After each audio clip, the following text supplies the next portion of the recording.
Welcome back to the Deep Dive. Today, we are going to do something a little different. A bit of an inversion, maybe. Yeah, exactly. Usually we take these huge, complex topics, geopolitics or AI, and we try to simplify them, make them digestible. Yeah, break it down. But today, we're taking something that seems incredibly simple. I mean, almost suspiciously simple. But we're going to complicate it. We are going to complicate it. We are going to dig into the actual nuts and bolts mechanics of why you do what you do. It's true.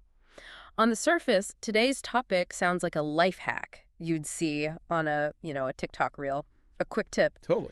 But when you actually read the source material, the research papers, the behavioral psychology studies, the deep dives into habit formation, you realize we aren't talking about hacks. Not at all. We are talking about the fundamental operating system of the human brain. Exactly.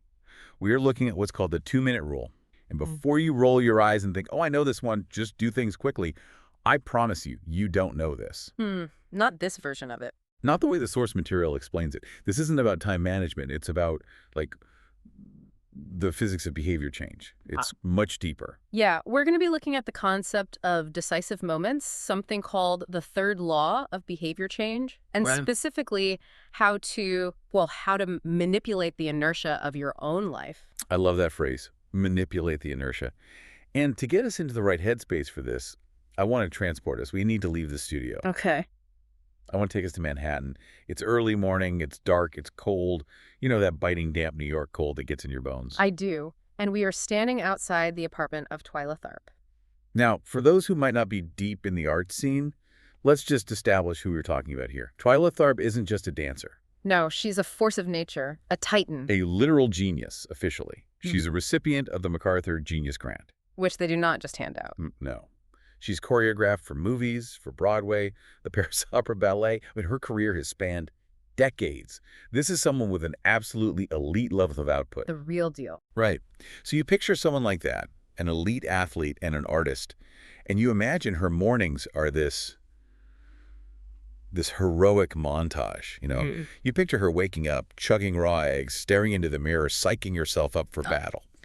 Yeah, we think it's all about willpower. We tend to mythologize discipline. We think high performers have this magical reserve of grit that the rest of us just lack. But the source material, specifically her book, The Creative Habit, it pulls back the curtain on her actual morning routine. And it's fascinating because it's so mundane. It is rigid, though. That's the thing. She wakes up at 5:30 a.m. sharp. Every single day. No days off. I mean, 5:30 a.m., I'm already hitting snooze in this scenario. But she's up. And she puts on a uniform. It's not a fashion statement. It's a uniform. Leg warmers, sweatshirt, hat, the same thing every day. Then she walks out the door of her Manhattan home. She stands on the curb. She hails a taxi. She gets in and tells the driver, Pump and Iron Gym, 91st Street and 1st Avenue. And then, only then, does she go and work out for 2 hours. Lifting weights, stretching, just this grueling physical effort. But, and this is the hook. This is what grabbed me. She says the ritual is not the workout. This is the crucial distinction. Most people would look at that signal and say, wow, her habit is working out for 2 hours every morning. But Tharp explicitly corrects that. She writes, the ritual is not the stretching and weight training I put my body through. The ritual is the cab. The cab. That stopped me cold when I read it. She says, the moment I tell the driver where to go, I have completed the ritual. Okay, so let's unpack that. Why do you think she draws that line? Why is hailing the cab the ritual and not the 2 hours of grueling work at the gym? Well, I think it's about the decision point, right? It's the point of no return. Once she's in that cab, she's trapped. In a good way. She's committed. She's not going to tell the driver, you know what, actually, turn around. I want a croissant instead. The deal is done. Exactly. It's a commitment device. But more importantly, it reduces the friction of the entire day down to a single, tiny, manageable action. If she wakes up thinking, I have to go lift weights for 2 hours and my hamstrings hurt, that is a massive psychological mountain to climb. Her brain will immediately start making excuses. I'm too tired. Yes. It's too cold. I'll go tomorrow, I promise. All those little lies we tell ourselves. Right. But if the only thing she has to accomplish, the only goal for that moment is put on hat, get in cab, that is such a low bar. It's easy. It's mindless. It's automatic. And by making the act of hailing the cab the ritual, she eliminates the need to think. She automates the beginning of the process. So she's not relying on willpower. She's relying on a trigger. A tiny, simple trigger. And that is the secret sauce. Yeah. The source material argues pretty forcefully that high performers aren't people with superhuman willpower. They're just people who have built better systems. Better habits. Better habits. They have automated the hard stuff so they don't have to use willpower at all. It's already decided. Which brings us to the mission for this deep dive. We want to take that logic, the Twyla Tharp logic, and apply it to regular people, to us. People who aren't trying to win a Tony Award, but maybe just want to stop scrolling on their phone for 4 hours a day or, actually go for a run once in a while. We want to unpack this 2-minute rule. But to do that properly, we have to zoom out and look at the landscape of the brain first. We have to understand why we procrastinate in the first place. Why is it so hard to do the things we know we want to do? And there is a statistic here that I think provides the necessary context. It's from a study, I believe it was Duke University back in 2006. That's the one, yeah. They found that a massive percentage of our daily actions aren't conscious decisions at all. They are habits. The estimate is around 40 to 50%. Let's just sit with that for a second. 40 to 50, that's nearly half of your day. Half your day. You think you're in the driver's seat. You think, I am choosing to pour this coffee. I am choosing to walk this route to work. I am choosing to check my email. But you're not, are you? You are running a script. Your brain is on autopilot. Okay, but why? Why would evolution design us to be robots for half the day? It seems counterintuitive. It's all about efficiency. The brain is an energy hog. It's a ridiculously expensive organ to run. Right? It consumes about 20% of your body's metabolic energy, despite being, 2 or 3% of your body weight. Wow. So conscious decision-making, actually weighing pros and cons, analyzing new data is expensive. It burns glucose. It is physically tiring. So the brain is constantly looking for ways to save power, to go on low battery mode. Exactly. It's trying to offload tasks to the basal ganglia, the habit center of the brain.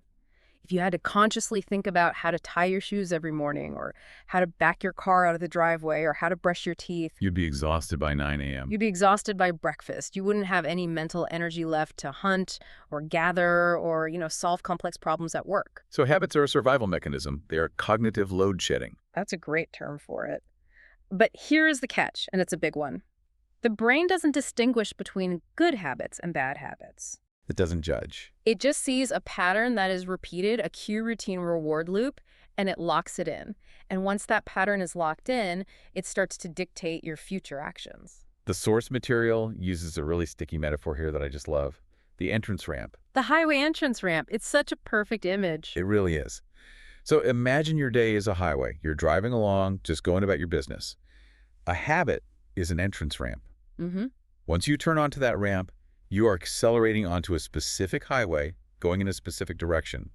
And once you are on that highway, doing 70 miles per hour, it is really, really hard to get off. Think about the inertia, the momentum. If you are speeding down the highway of social media scrolling, trying to stop that behavior is like trying to slam on the brakes in the middle of traffic. It requires a massive amount of effort and willpower. But the entrance ramp, that moment you picked up the phone just to check the time, that was easy. That was slow. You could have chosen a different ramp. That's the key insight. The entrance ramp takes seconds, but it determines the minutes or hours that follow. Let's talk about some of the negative examples the text gives, because honestly, I felt personally attacked reading this section. Me too. Specifically, the bad movie example. The sunk cost fallacy in action.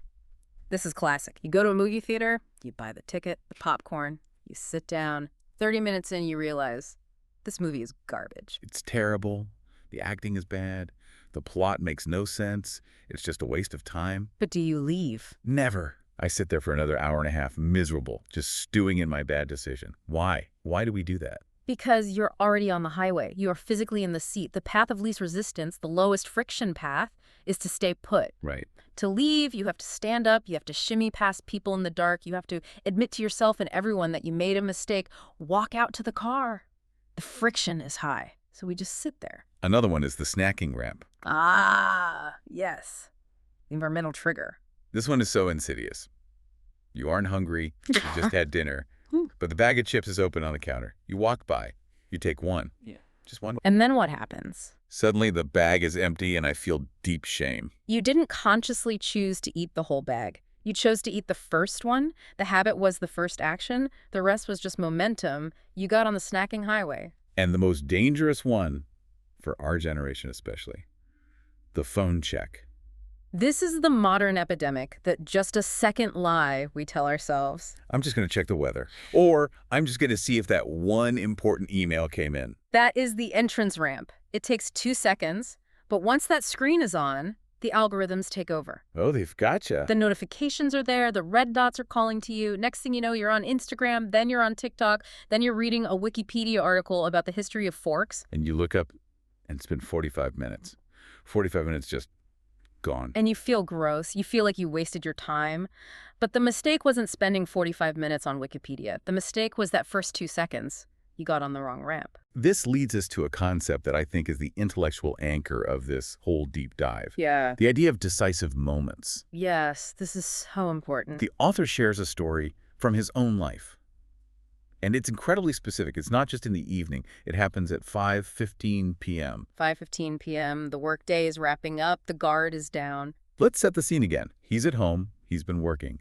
His wife comes home from her job around 5:55. Yeah. And he identifies this moment, right when she walks in the door, as the hinge upon which his entire evening swings. It's a fork in the road. And I think we need to talk about the biology of 5:15 p.m. for a second, because that is a very dangerous time for the human brain. You mean the zombie zone? Exactly. Yeah. You are experiencing decision fatigue. You have made hundreds, maybe thousands of small choices throughout the day. Your willpower battery is in the red. You're cognitively depleted. You're spent, so you aren't thinking clearly. You're just looking for comfort. You're looking for dopamine. You are looking for the path of least resistance.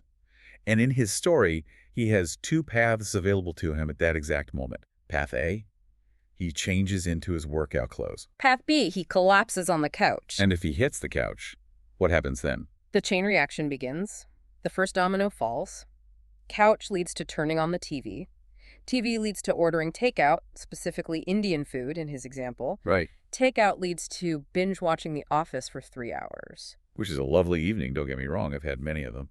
But if his goal was to get fit or to work on a side project, that evening is a total disaster. And notice the visual he provides in the text. It's figure 14. It's a tree branch diagram. You have this single trunk, which is the day leading up to 5.15. Then it splits. At fork. One branch goes up toward good day trajectory. The other branch goes down toward a bad day trajectory. And once you slide down that bad day branch, once you're on the couch with the naan bread and the remote in your hand, you can't just jump up to the other branch. No, the branches are too far apart by then. The inertia is set. If you are sitting on the couch, the activation energy required to get up, find your workout clothes, and go to the gym is massive. Insurmountable, basically. But at 5.5, when you were still standing up, the energy required to just put on the shorts was minimal. It was a tiny choice. So the key takeaway here is that our day isn't this constant stream of equally weighted decisions. We think we have free will all day long, but we don't, really. No. We have a few decisive moments, maybe 5 or 6 of them in a day. The moment you wake up, the moment you get home from work, the moment you finish lunch. And if you control those seconds, you control the hours that follow. You control the trajectory. The text uses another analogy here that I think just nails this. The restaurant menu analogy. The steakhouse analogy. Yes. Walk us through this one. Okay, so imagine you walk into a steakhouse. You sit down. The waiter hands you a menu. Now you have choices. You have free will. You can order the ribeye. You can order the filet mignon. You can order the creamed spinach. But I can't order sushi. You cannot order sushi. It is not on the menu. I can't order a Big Mac. No. By making the choice to step into the steakhouse, that was the decisive moment, you dramatically constrained your future options. You locked yourself into a specific set of outcomes. Okay, so applying this to the 5:15 p.m. example, if I change into my workout clothes, I've effectively stepped into the gym steakhouse. Correct. Once those clothes are on, ordering Indian food and lying on the couch is effectively off the menu. It feels wrong. It creates friction. You are dressed for action. And conversely, if I sit on the couch, going for a run is off the menu. I have stepped into the lazy steakhouse. And the only things on the menu are TV shows and takeout options. This is really empowering, but it's also kind of terrifying. It means we have to be hyper-vigilant about these tiny, seemingly insignificant transitions. It means we have to stop worrying so much about the 2-hour workout and start obsessing over the 2-minute transition. Which brings us finally to the title of our whole deep dive, the 2-minute rule. The antidote to what I call the ambition trap. Let's talk about that trap first, because I fall into it constantly. We all do. I get inspired. I listen to a podcast like this one, or I watch a documentary about a mountain climber, and I say, that's it. I'm changing my life starting tomorrow. Oh, yeah. The surge of motivation. It feels great. I'm going to run a marathon. I'm going to write a novel. I'm going to learn Arabic. You go all in. And that excitement is actually a dopamine hit. It feels good to dream big. But the problem is, you try to execute the big dream immediately. You try to go from 0 to hero in 24 hours. And it always ends in disaster. I go out and try to run 5 miles on day 1. I nearly die. Yeah. I wake up the next day, I can't walk down the stairs, and I never run again. That's the crash. You tried to force a habit that was too heavy for your current system to support. The 2-minute rule is designed to bypass this failure point completely. So what is the rule exactly? The rule is this. When you start a new habit, it should take less than 2 minutes to do. Less than 2 minutes. Now, I have to pause here. I have to play the skeptic for our listeners and honestly for myself. Please do. This sounds soft. It sounds incredibly soft. It does. It feels almost silly. It sounds like a participation trophy for personal development. If my goal is to run a marathon, and you tell me the solution is just tie your running shoes, I feel like you're patronizing me. I get that. It feels like we are lowering the bar so much that it doesn't even count. Yeah. But let's look at the translation table the source material provides. Let's see what this looks like in practice. Okay, let's do it. So the big ambitious goal is read before bed each night. The 2-minute version is read 1 page. Just one, okay. The goal is do 30 minutes of yoga. The 2-minute version, take out the yoga mat. You don't even have to do a pose. Nope, just get the mat out. Study for class. Open my notes. Run 3 miles. Put on my running shoes and tie them. Okay, so we are stripping the habit down to the absolute molecular start, the first possible action. The text calls these gateway habits. And to understand why this isn't just soft, we need to look at the hierarchy of difficulty. Imagine a ladder. At the very top, on the very hard rung, is run a marathon. Below that, on the hard rung, is run a 5K. Okay, but still challenging. Below that, moderate, is walk 10,000 steps a day. Easy is walk for 10 minutes. And at the very bottom, the first rung, very easy, is put on running shoes. I see the ladder. The mistake people make is they try to jump straight to the top rung. They get excited, they try to leap, and they slip and fall off the ladder completely. And never get back on. Never. The logic of the 2-minute rule is master the bottom rung, just get on the ladder, establish the entry point first. But again, let me push back on this. If I just put on my running shoes and then sit on the couch and watch TV, I haven't exercised. I haven't burned any calories. So what's the point? What have I actually accomplished? The point is you are mastering the art of showing up. This brings us to the core philosophy of this whole system. Standardize before you optimize. Standardize before you optimize. Unpack that for me. You cannot improve a habit that does not exist. It's a simple truth we always forget. You can't optimize your workout routine, make it harder, faster, more efficient if you aren't consistently going to the gym in the first place. You can't refine your novel's plot if the page is still blank. Exactly. So the tie your shoes habit isn't about fitness. It's about establishment. It's about building the neural pathway for getting ready to run. You're just practicing the first step over and over. Yes, you're making showing up the habit, not the workout itself. Think about the PhD example from the text. Getting a PhD is very hard. It's the top of a very tall ladder. Right. But you cannot possibly get a PhD without first mastering the very easy habit of opening your notes. If you can't even get yourself to open the book, you have zero chance of writing the dissertation. It goes right back to Twyla Tharp. The cab ride wasn't the workout. But without the cab ride, the workout doesn't happen. She standardized the start. She made the beginning a mindless ritual. And there is a huge psychological benefit to this. It reduces the fear and the friction. The intimidation factor. Right. Starting a big task is scary. Write a novel is terrifying. But write 1 sentence, that's easy. And once you start, the magic of momentum can take over, and you might find yourself in a state of flow. It's like a warm-up. Not just for your body, but for your brain. Precisely. Athletes do the same warm-up before every single game. It's a ritual that signals to the brain, okay, it's game time.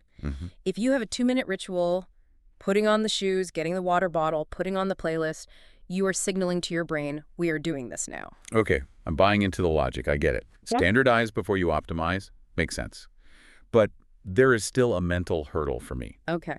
If I tell myself, I'm just going to tie my shoes, I know I'm lying to myself. I know I'm trying to trick my brain into running, and my brain isn't stupid. It knows the run is coming. It feels disingenuous. That's a very real problem and a common one. If the 2-minute rule feels like a trick, it won't work long term. If you feel like you're conning yourself, your brain will rebel against it. So what's the fix for that? The source material offers a strategy that is honestly kind of radical, and it's for the people who struggle with that trick aspect. The author suggests, do it for 2 minutes, and then force yourself to stop. Force yourself to stop, like physically stop moving. Yes, go for a run, but you must stop after 2 minutes. Even if you feel good, even if you're just getting warmed up and you want to keep going, you turn around and go home. Right. Start meditating, but set a timer.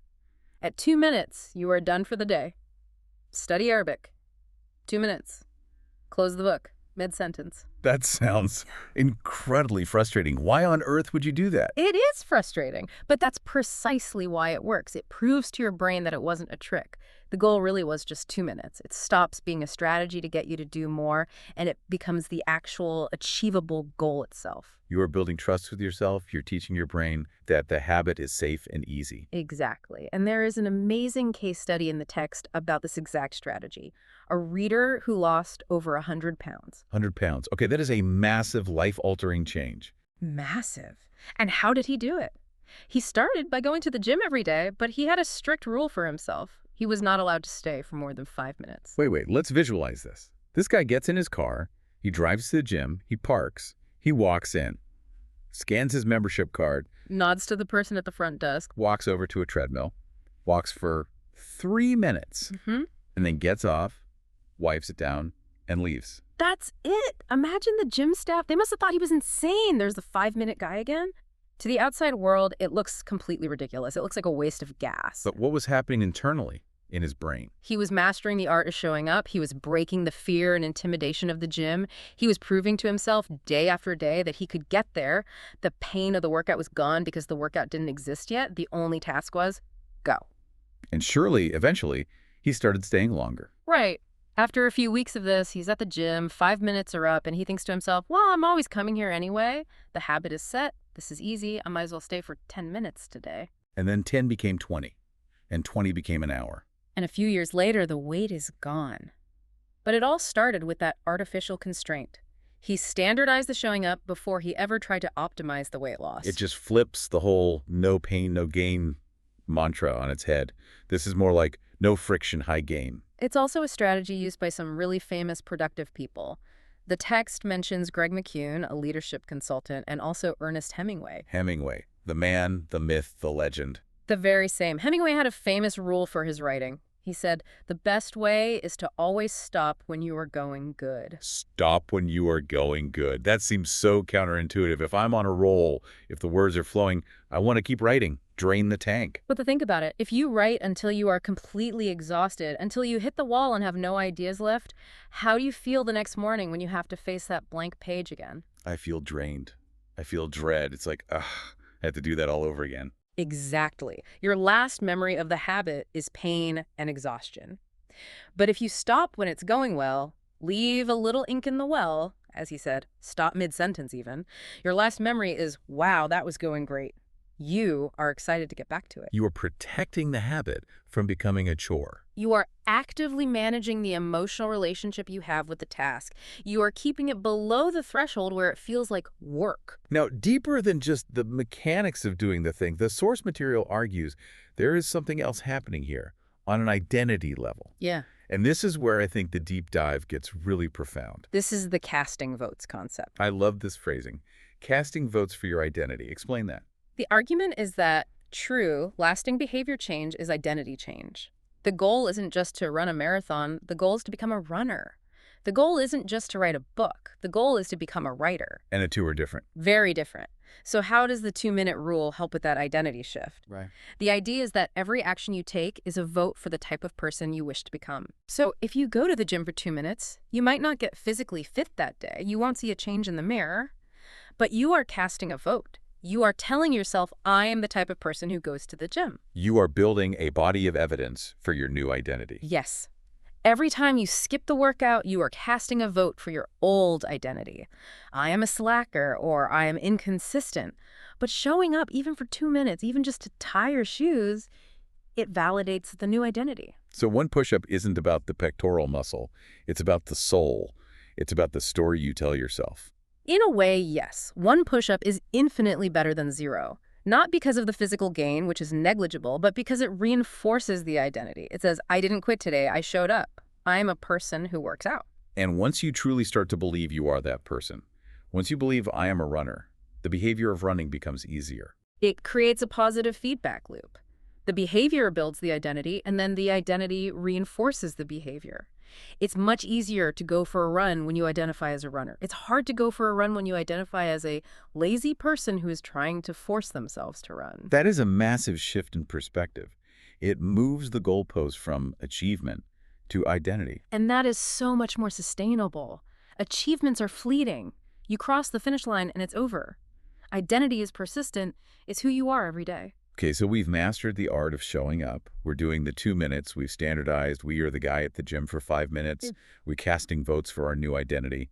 But we don't want to just do 2 minutes forever. No, that's not the end goal. We do want the result eventually. We want to run the 5K. We want to be vegan. We want to wake up early. Yeah. How do we grow from that tiny acorn of a habit into the mighty oak? This is the next phase. The source calls it habit shaping. Habit shaping. Think of it as systematically scaling up the difficulty. Once the initial 2-minute habit is truly established and automatic, you advance to a slightly harder intermediate step.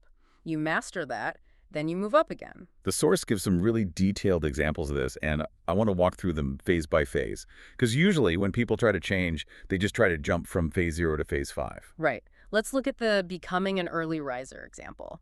This is something so many people struggle with. Everyone wants to be the person who wakes up at 5 a.m. and is super productive. But nobody wants to actually get out of bed when the alarm goes off. It's miserable. So usually people set an alarm for 5 a.m., wake up feeling awful, do it for 3 days, burn out, and quit forever. Here is the habit-shaping approach. Phase 1. Be home by 10 p.m. every night. Wait. Phase 1 has nothing to do with waking up. Not directly, but it sets the conditions for success. If you aren't home, you can't go to sleep. So phase 1 is just be in the building, master that. Do that for a week until it's easy. Okay, easy enough. I can do that. What's phase 2? Phase 2. Have all devices, phone, TV, computer turned off by 10 p.m. Okay, so now we are tackling the stimulation, the blue light, the dopamine scrolling that keeps you awake. Right. You still don't have to sleep. You can read a book, but you have to be unplugged. Master that. Then, phase 3, be in bed by 10 p.m. Again, just in bed. You could be reading, talking to your spouse, staring at the ceiling. Yep. You are just shaping the environment. You're making sleep more likely. Then phase 4, lights off by 10 p.m. And finally, only after all that is established, phase 5, wake up at 6 a.m. I see what's happening here. By the time you get to phase 5, waking up early isn't a struggle against willpower anymore. It's the natural consequence of everything you did before it. You've been in a dark, quiet room since 10:15. You are rested. You backed into the goal by engineering all the prerequisites. Let's look at the becoming vegan example. This one is notoriously hard. People try to go cold turkey, pun intended, and they fail because they have no idea what to eat. It's a huge friction shock to the system. What do I buy? How do I cook this stuff? I'm hungry all the time. So habit shaping applies a gentle gradient. Phase 1, start eating vegetables at each meal. You aren't taking anything away from your diet. You're just adding something good. Correct. You can still eat your steak, but you have to add a side of broccoli. Easy. Yeah. No sacrifice. Master that. Phase 2, stop eating animals with 4 legs. Okay, this is interesting psychology. Why categorize it by number of legs? Because it's a clear, simple rule. Cow, pig, lamb, gone. But chicken and fish are still okay. It reduces the menu, but leaves enough familiar options so you don't feel deprived or overwhelmed. Makes sense. Phase 3. Stop eating animals with 2 legs. So chicken and turkey are gone. Now you are effectively pescatarian. You've been doing this for weeks or months. Okay, phase 4. Stop eating animals with no legs. So fish, clams, scallops, that's all out. And finally, phase 5. Stop eating all animal products. Eggs, milk, cheese, the final step. It's such a gentle slope. You are acclimating your life, your taste buds, your shopping habits to the change, rather than shocking the whole system at once. Exactly. By the time you get to phase 5, you've already learned how to cook vegetables in interesting ways. You've already found new protein sources you like. You built the infrastructure of the habit before you loaded the full weight of the lifestyle onto it. And the exercise example from the text follows the same pattern, I assume? Yes. It starts with phase 1, change into workout clothes. That's the 2-minute rule. Then phase 2, step out the door, maybe just take a walk around the block. Phase 3, drive to the gym, exercise for 5 minutes, and then leave. This is our 100-pound weight loss guy. Right. Phase 4, exercise for 15 minutes, but just once a week. And finally, phase 5, exercise 3 times a week. It requires patience. That's the real catch, isn't it? Our culture doesn't value patience. That is the catch. In a world of 6-minute abs and get rich quick, this method is slow. It feels like you're not making progress at first. But fast results that don't stick are completely worthless. Exactly. This is the difference between a flash in the pan and a lifelong, sustainable change. We get so consumed by the end goal that we rush the process and we burn out. This method respects the biology of the brain. It works with your laziness, not against it. There's one more concept in the text that I want to touch on before we wrap up. It's called reverse engineering goals.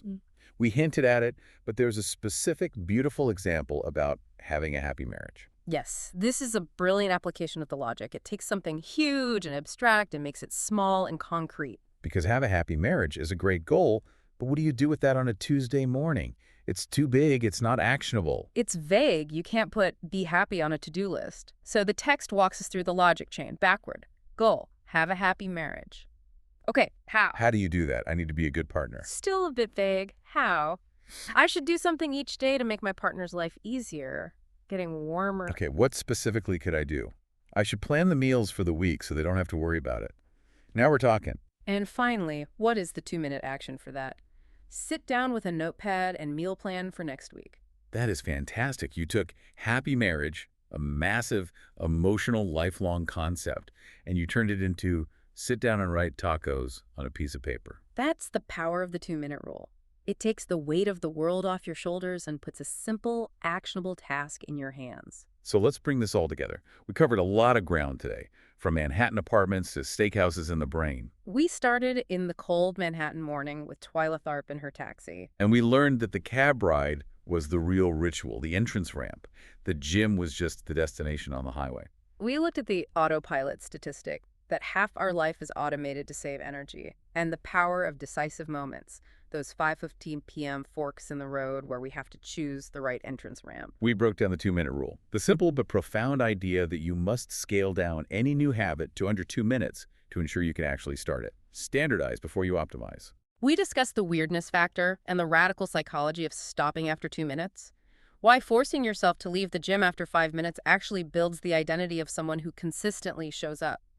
And finally, we looked at habit shaping, how to take that tiny seed of a habit and grow it, phase by patient phase, into a real lifestyle change. It completely reframes self-improvement. It's not about fighting yourself. It's not about willpower and grit. It's about outsmarting yourself. It's about strategy. Habits are the entry point, not the end point. They are the cab, not the gym. Beautifully put. So here's our final thought for you, the listener, a challenge for you.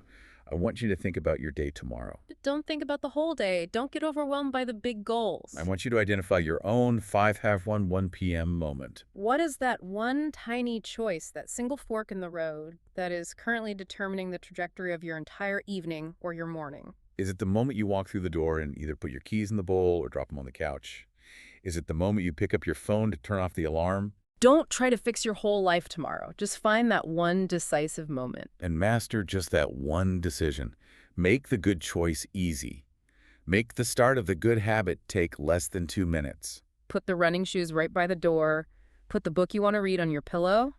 Put the healthy snack at the front of the fridge. Order the cab.